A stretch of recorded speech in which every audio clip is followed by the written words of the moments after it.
Skadoosh. Joy Moss, here to brighten up your day just a little. Thanks for tuning in, everyone.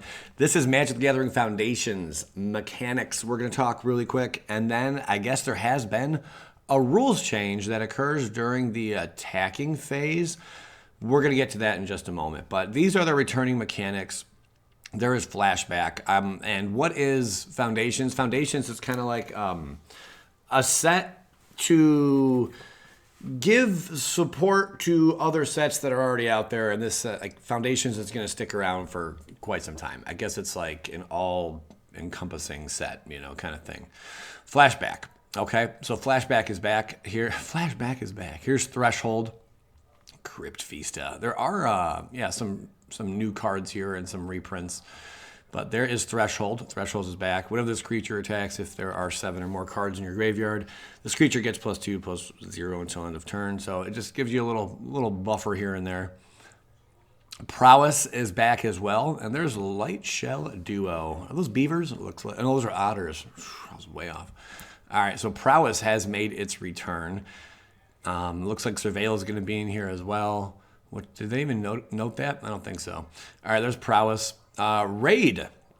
Raid is back. And I barely even realized Raid was a thing, but Raid has been a mechanic. And it says, one question new players often ask is, when should I attack? Well, creatures with Raid abilities help answer this question. Whenever you can. Remember, your opponents can't make blocking mistakes if you never give them the opportunity. That is true. And man, did they change up some stuff. So, Raid is back as well. So, for you get like a little buff also, or like there's a perk involved. At the beginning of your end step, if you attack this turn, create a 1/1 red goblin creature token. They're just calling it Raid. There you go. And I do believe Raid's been around for quite some time. Here are Planeswalkers. We all know about Planeswalkers, but here is a new one. Kato Cunning Infiltrator, 3-dropper. Let's just take a little look at him. Whenever a creature you control deals combat damage to a player, put a loyalty counter on Kato. +1 up to 1 target creature you control can't be blocked this turn. Draw a card, then discard a card. -2, create a 2/1 blue ninja creature token, and also you get an emblem with whenever a player casts a spell, you create a 2/1 blue ninja creature token. Our ninja deck's going to be the next thing. Probably not, but maybe this will give some support. Thanks, Kato. All right, now let's move it along. We are looking for... this is just another breakdown of the Planeswalkers and how they work, because sometimes it can be kind of confusing for how, not just mechanics, but how like abilities on cards work, and like, well, what's the turn order? What happens first? How do I react? Can I react to this? Can you do this? There's so many rules in Magic, it's just ridiculous. But here is something that is new that Wizards is bringing to the table here. Removal of damage assignment order. What does this all mean? Let's just read it line by line here. Welcome all to the experienced players checking in with Foundations.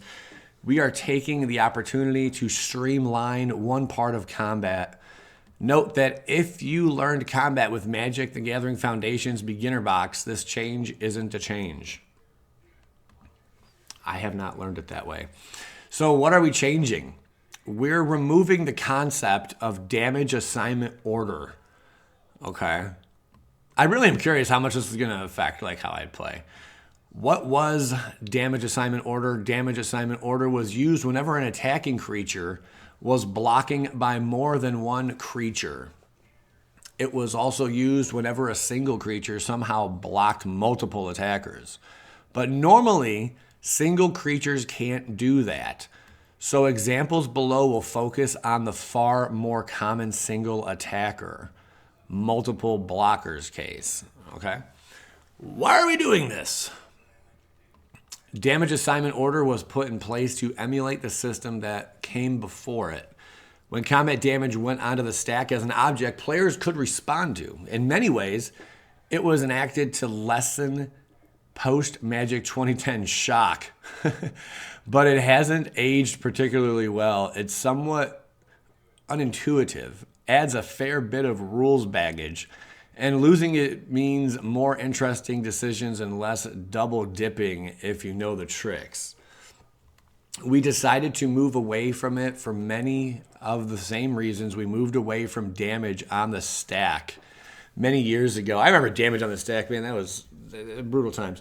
Damage assignment order just got noticed a lot less because it appears only in scenarios where one attacker is taking on multiple blockers or vice versa. Previously, if an attacking creature was blocked by multiple creatures, the attacking player would put those blocking creatures in an order of their choice. During the combat damage step, attacking creatures can't assign combat damage to a creature that's blocking it unless each creature ahead of it in line is assigned lethal damage. This happened immediately after blockers were declared, before combat damage was assigned and dealt. So here's an example of what they're trying to say here. For example, if I attacked with a 5/5 creature and you blocked with a 3/3 and a 4/4, I would put your creatures in one of the two possible orders. Let's say I put the 3/3 first because I really want it gone. Maybe it's got some crazy abilities on it. Who knows? You're holding a spell that can save one of your creatures, such as Giant Growth. After the order is set, knowing the 3/3 is first in line, you cast Giant Growth on the 3/3 during the combat damage step. I would need to assign at least 6 damage to the 3/3, now 6/6, before I can assign any to the 4/4. But I have only 5 to assign to it. My creature, simply put, is doomed. Yes, we call those little combat tricks. I think we all know about that. So what's the change? What's the change? Here's the change. Damage assignment order no longer exists. If a creature is facing multiple opposing creatures in combat, that creature's combat damage is assigned and dealt as its controller desires during the combat damage step. Other players won't necessarily know what's going to happen. Revising the earlier example under the new rules, my 5/5 attacker gets blocked by your 3/3 and your 4/4. Now, it's now the declare blocker step. After blockers are declared, our last opportunity to do anything before combat damage is dealt. I pass priority. You have that Giant Growth in hand. You can still save the creature of your choice. We'll say you want to save that 3/3, probably for the same reason I want it gone.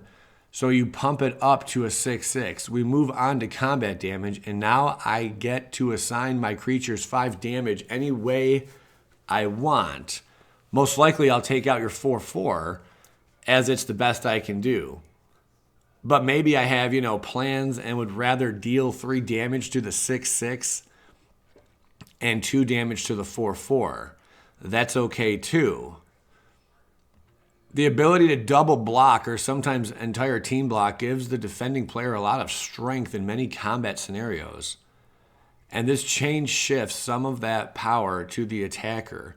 As we've seen above, the defense is not left helpless, as combat tricks like Giant Growth are still valuable.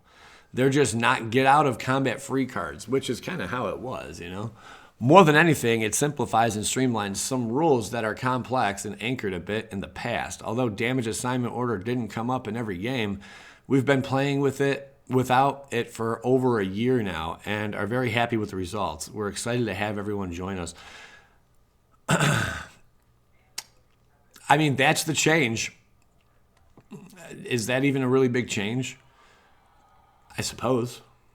So I guess with the multiple attackers, it's kind of just making like pump creature, like cards that allow you to pump up stuff, just not as powerful as they used to be, because it looks like you're still able to knock out something, because you're, okay, I'm just going to bang out your 4/4 then, since you pumped up that.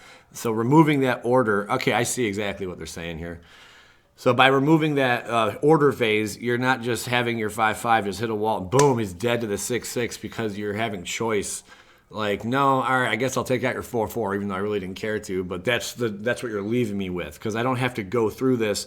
I just hit a wall. I just hit your 6/6 that you pumped. Now my 5/5 is gone.